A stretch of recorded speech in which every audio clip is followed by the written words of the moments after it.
One of the most important things you can do for productivity from your orchard trees, whether it's peaches or plums or pears or apples or whatever you might happen to have, is to properly prune them and to properly space out the branches to really let air and to let sunlight down into the inside area of the tree to get as much energy into that tree as you possibly can. In this video, I'm going to talk about what I'm presently... Are they screwing each other back there?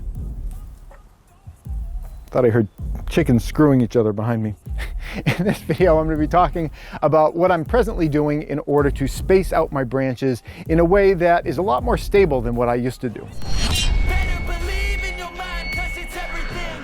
You could mold, shape, find almost anything. Hey everybody, this is Praxis. In this video, I want to show you what I do presently to space out all the branches on my fruit trees. I've got peach trees here, pear trees here, and these right here are apple trees.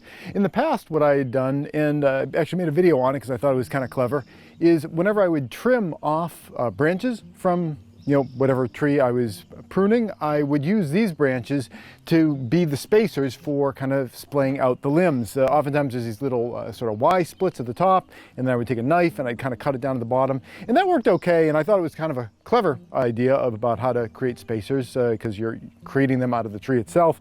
But, at least my experience was that, those were okay for a few months, but then we had like some windstorms and they all got blown out of the trees. So I don't really do that anymore, and now what I do is I use thin pieces of scrap wood to create little spacers. And the way that I do that is I just use this little, what is this called? Oscillating saw, to make a little notch in one end.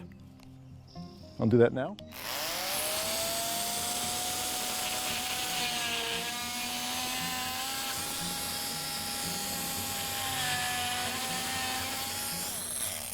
Okay, that gives me one notch on this end.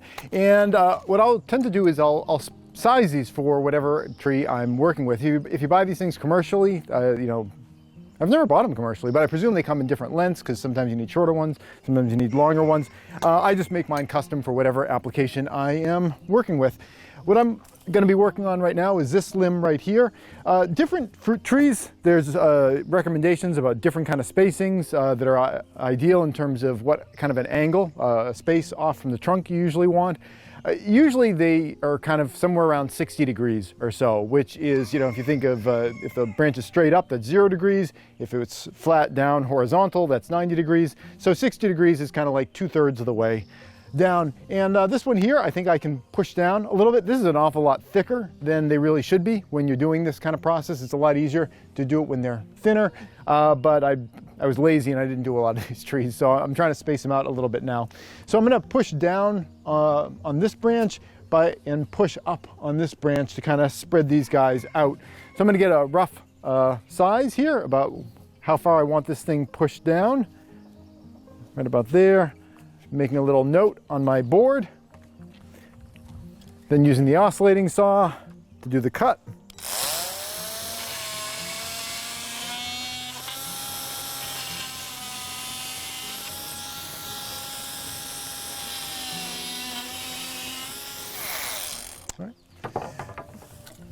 There we go.